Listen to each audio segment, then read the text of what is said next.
and welcome back to my channel. So today I'm going to talk about 5 things which I wish I had known sooner about life. जब हम हमारे 20s में पहुंचते हैं तो हमें सब चीज़ बहुत जल्दी चाहिए रहती है. We want success, we want happiness, we want everything so soon that we forget to realize that we are growing up and life is happening to us. This is the first time when life is happening to us and हम लोगों को एक disclaimer मिल जाता है from our older sibling, from our parents कि life कैसी होती है. बट जब हम खुद जी के देखते हैं ना, तब हम मिस्टेक्स करते हैं लाइफ में. तब एक जर्नी लिव करते हैं जो कि मोर और लेस काफ़ी लोगों की ना सेम होती है.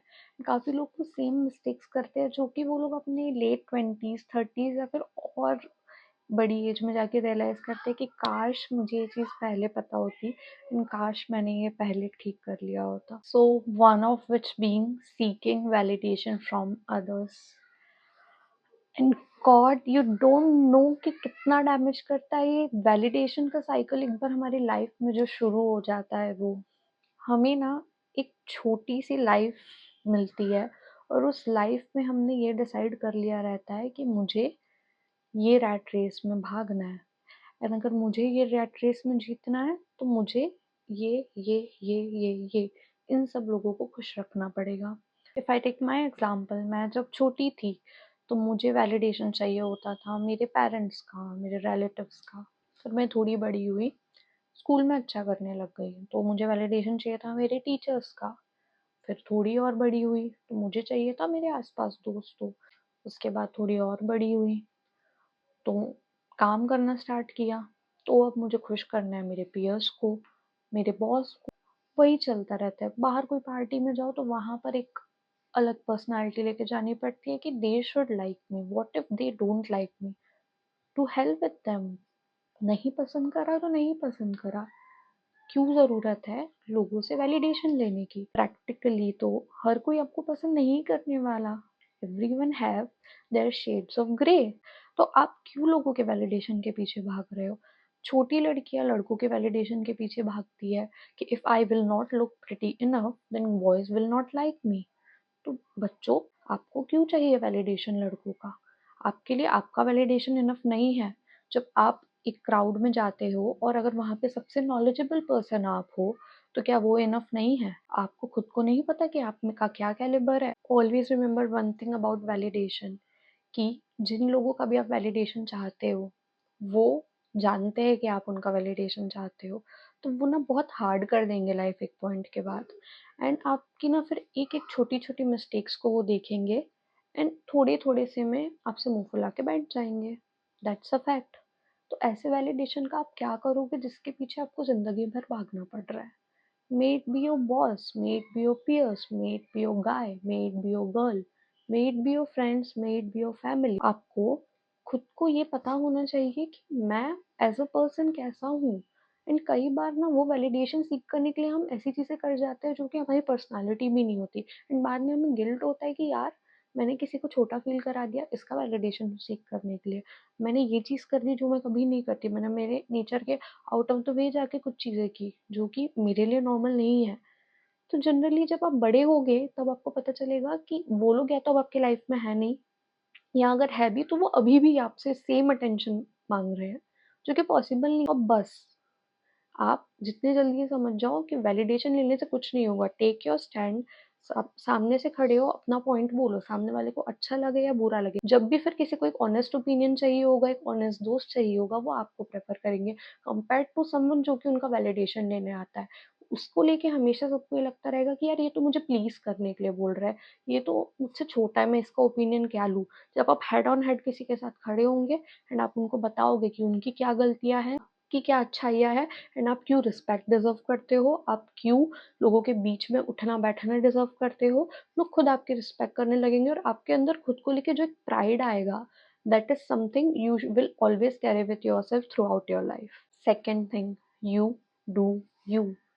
जितना ही ये हमारी लाइफ का बेसिक फंडामेंटल होना चाहिए, ये उतना ही ज़्यादा रेयर है. हमारे यहाँ ना एक बहुत बेसिक आदत बन गई है लोगों की कि मुझे 4 लोगों की सुन के ही कुछ भी करना है. मेरा जो भी डिसीजन होगा जब तक मैं वो 4 लोगों से सॉलिडिफाई नहीं कर लूँ, तब तक मैं वो नहीं करूँगा। 4 लोगों में या तो हमारी फैमिली हो सकती है, हमारे क्लोज़ फ्रेंड्स हो सकते हैं, या सोसाइटी हो सकती है, या रिलेटिव्स हो सकते हैं। हम तब भी हम जो चाहते हैं वो नहीं करते। इंडिया में आज भी बच्चे कुछ भी करने से पहले हैं सोचते हैं। आज भी लोग एथलेटिक फील्ड्स में, को-करिकुलर फील्ड्स में, आर्टिस्टिक फील्ड्स में, या फिर ऐसी फील्ड्स में जो कि बहुत ब्राइट है एंड उसमें बहुत अच्छा फ्यूचर है, उसमें जाने से डरते हैं क्योंकि उन्हें नहीं पता कि क्या उन्हें वो परमिशन मिलेगी आगे बढ़ने की। बट इसी वजह से कई बार लोग जो अपनी एक लाइफ जी रहे होते हैं, उस लाइफ से वो खुश नहीं होते क्योंकि उनका एम्बिशन कुछ और था, उनका पैशन कुछ और था। एंड कई बार पैशन फॉलो करना ही हमारे लिए एक तरीका होता है जिससे कि हम वो लाइफ में जो थोड़े-थोड़े हैप्पीनेस के मोमेंट्स हैं, वो ला सकें। This is also a fact कि हर किसी के पास वो लग्ज़री नहीं होता कि वो अपना पैशन फ़ॉलो कर सके। कुछ लोग are the sole bread earners of their family.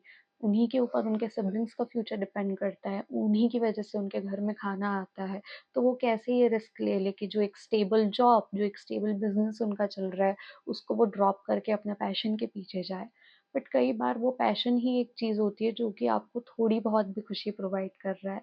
तो अगर आपके पास वो लग्ज़री या वो लेवरेज नहीं है कि आप आपकी मोनोटोनस लाइफ़ को छोड़कर आपका पैशन फ़ॉलो कर सकते हैं, तो एटलीस्ट आप आपकी लाइफ़ के डेली शेड्यूल में वो थोड़ा-सा एक अपने आप को प्रिविलेज दें और आप शाम को घर वापस आके या आपके जो डेज़ ऑफ रहते हैं, तब आप आपके पैशन प्रोजेक्ट के लिए वर्क करें। कभी-कभी उस पैशन प्रोजेक्ट के लिए वर्क करना ही आपको इतनी हैप्पीनेस दे जाएगा कि आप खुश रहेंगे, आपके आस-पास के लोगों को आप खुश रख पाएँगे। तो आपके अंदर ना एक कंटेंट होगा जो कि शायद अभी लाइफ़ में नहीं है। तो अगर आपको वो अपॉर्च्युनिटी मिले to do what you like, please do it क्योंकि हर किसी को वो लग्ज़री नहीं मिलता। आपको अगर वो चांस मिल रहा है तो टेक द रिस्क। यही एक एज होती है 20 टू 30 जबकि आप वो एक रिस्क लेने की कंडीशन में होते हो कि अगर आप गिर भी गए, अगर आप फेल भी हो गए, तो you can pick yourself up and you can start from the beginning. But क्या पता वो एक रिस्क, वो एक पैशन आपको एक ऐसी लाइफ दे दे जो कि आपने ड्रीम्स में भी नहीं सोची थी। So just think about it. We have often heard this phrase, blood is thicker than water. And लोग उसको ना ऑफ़न काफ़ी मिसराइड करते हैं। लोगों को लगता है कि blood means family is more important than water means friends. But actual में that proverb means blood of the covenant is thicker than water of the womb, which means some friendships and friends are more important than family and relationships. In every phase of life, we make friends. कुछ हमारे childhood में आते हैं, कुछ adulthood में आते हैं, but there are some friends which stick, जिनके साथ जस्ट आपको रह के पता होता है कि मैं अगर कोई भी प्रॉब्लम में फंसूंगा तो this person is going to be with me. Keep this in mind. Always have one or two true friends. Maybe you are not the kind of person which can have a bundle of friends जो कि 4 groups में रह सके, जो कि 4 groups में attentive रह पाए, but always have that one or two friend who you are ready to die for or who can die for you, because you will always see phases in life जिसमें कि शायद आपकी family आपको support नहीं करे। कई बार हम ऐसी नॉन कन्वेंशनल चीज़ें अपने लिए सोच लेते हैं लाइफ में जो कि हमारी फैमिली के लिए अंडरस्टैंड कर पाना बहुत डिफिकल्ट होता है।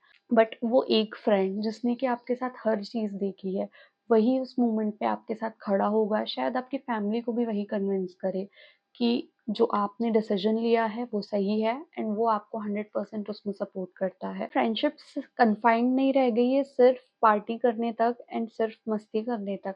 आजकल लोग एक दूसरे के लिए पता नहीं क्या कर देते हैं। कई बड़े-बड़े इंडिया के यूनिकॉर्न स्टार्टअप्स फ्रेंड्स ने साथ में मिलकर खोले हैं। लाइक अगर हम एग्जांपल लें ज़ोमैटो का, both were friends and then they decided for this amazing and revolutionary startup and now we know what is the position of Zomato in the world. And हर चीज़ अगर फाइनेंशियल टर्म्स में नहीं भी तोली जाती, तो जब एक इमोशनल सपोर्ट की ज़रूरत होती है, तो एक जेन्युइन फ्रेंड की जो नीड होती है, वो हम सबको पता है कि कितनी ज़्यादा वैल्यू करता है। क्योंकि हर कोई थेरेपी नहीं अफोर्ड कर पाता, हर कोई थेरेपी में जाना भी नहीं चाहता। कई बार हम सिर्फ ये चाहते हैं कि हमारा बेस्ट फ्रेंड, हमारी बेस्ट फ्रेंड 6 मिनट बस हमें सुन ले कि हमारे साथ क्या हो रहा है। And when you have that one friend with you, please keep them close. Do not let them go, try to be their best friend and try to do everything for such a person who has always been there for you. Health over anything else.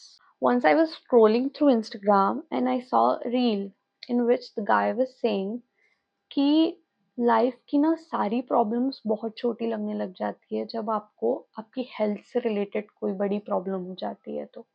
And that is so true in this rat race of the world. और जो life हम रोज जी रहे हैं, हम हमारे targets achieve करने के लिए, वो 5 साल वाला फ्यूचर क्रिएट करने के लिए हमारे प्रेजेंट में इतना ज़्यादा स्ट्रगल कर रहे होते हैं, हमारी बॉडी को इतनी ज़्यादा मेस से ले जा रहे होते हैं कि हम रियलाइज़ नहीं करते कि हमने कितनी भाग दौड़ कर ली है जब तक कि हमारी बॉडी वो शो ना करने लग जाए।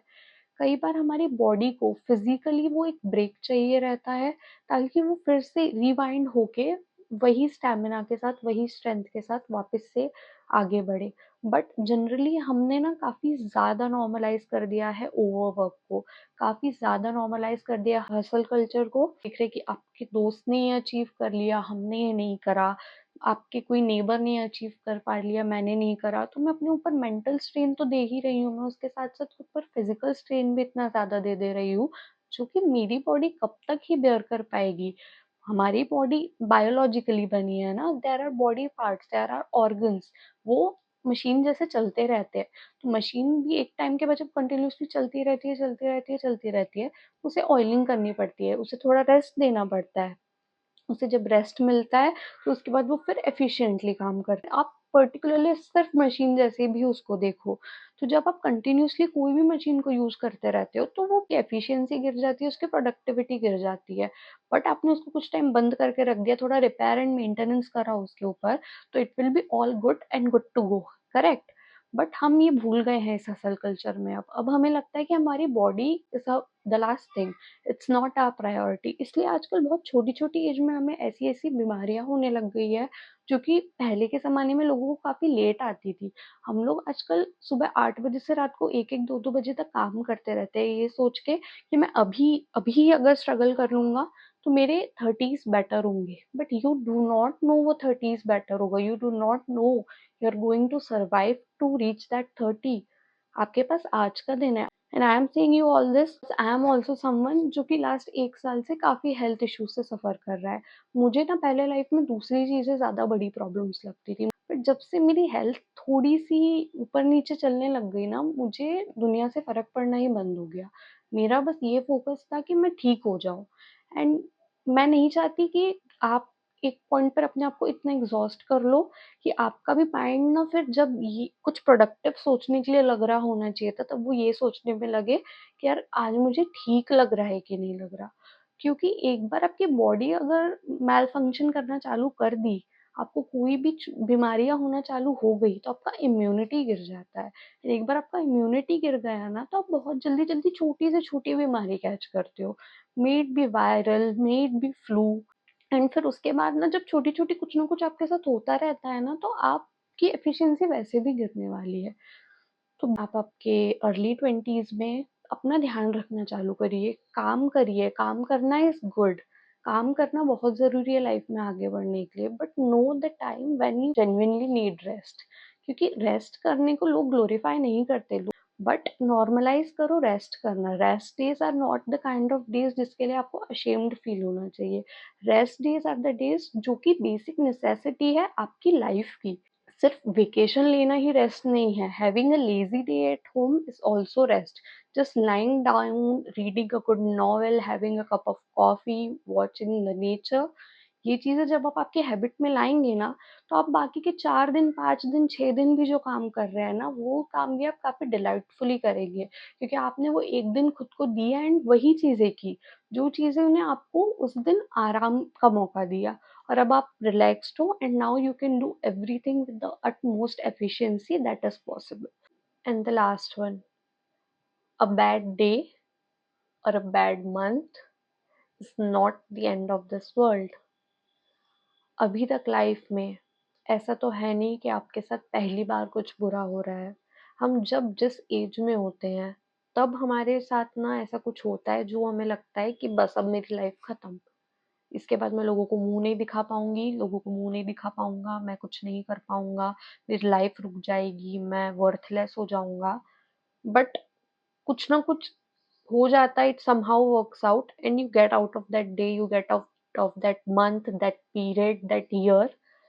तो एक तरीके से कि आपका 100% सर्वाइवल रिकॉर्ड रहा है for the bad days of your life. जब भी देख पा रहे हो, that means you have survived all those days which you thought will completely break you और which will be end of you. तो ये इस चीज को ना अपनी लाइफ का एक बहुत बड़ा लेसन मान दो कि hardships are going to come. This is also possible कि आपको ये लगता हो कि मेरी लाइफ का तो अभी तक एक भी हाई नहीं आया, सिर्फ लोज ही चल रहे हैं। बट द थिंग इज कि हमारी कई बार ना एक्सपेक्टेशंस काफी ज्यादा होती है compare to the work we have put to achieve those things. तो हमें ये लगता है कि मेरी लाइफ का ना ये वेवलेंथ होना चाहिए था, मेरी लाइफ इस पैटर्न में चलनी चाहिए थी, बट या तो वो ऐसी चल रही है या ऐसी ऐसी चल रही है।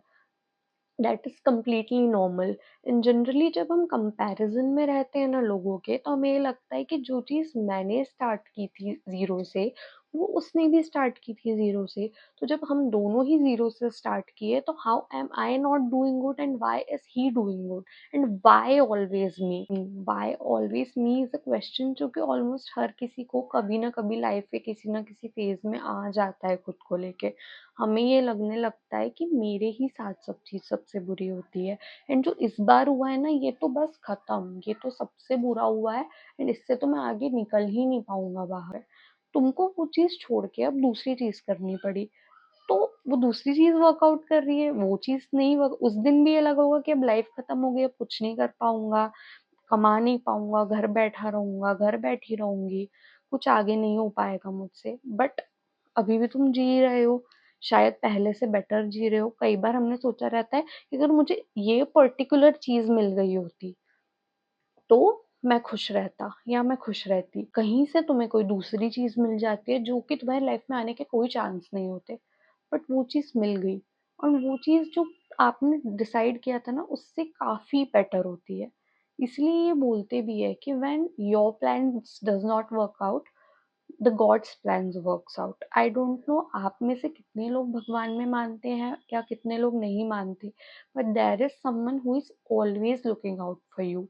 Everything which happens to you is for a reason and it is for your better. ये आपको धीरे धीरे लाइफ में समझ आने लग जाएगा जब आप बड़े होंगे। कई चीजें जो कि प्रैक्टिकली साइंटिफिकली नहीं कोई आर्ग्यूमेंट में प्रूव कर पाता कि ये क्यों हुआ, वो चीजें आपके साथ होगी when you have the faith, when you will start praying and you will realize कि 100% of your bad days will just go away and तुम इतना स्मूथ ट्रांजिशन करोगे टू योर गुड डेज कि तुम्हें हंसी आएगी सोच के कि मैं इस दिन को लेके ऐसा सोच रही थी कि मेरी लाइफ आज खत्म हो गई। But you move on. People move on from the loss of a loved one. People move on from a breakup. People move on from things you cannot even imagine. तो वो विल पावर कहाँ से आता है, वो strength कहाँ से आता है? तो हमेशा याद रखना कि एक बुरा दिन, एक बुरा साल आपकी लाइफ डिफाइन नहीं करता। Please have a grateful heart, have faith in yourself, have faith in the Almighty, have faith on the universe. And you will survive these bad days also. And हमेशा ये ध्यान रखना कि जब भी आप इन सब चीज़ों पे भरोसा करोगे, आप लाइफ में बहुत आगे जाओगे। आपका ऑप्टिमिस्टिक होना बहुत ज़रूरी है, आपका फेथ रखना बहुत ज़रूरी है। So these are the 5 things which I learned by doing mistakes in life when I used to feel very low and I had no one around. I learned it with time.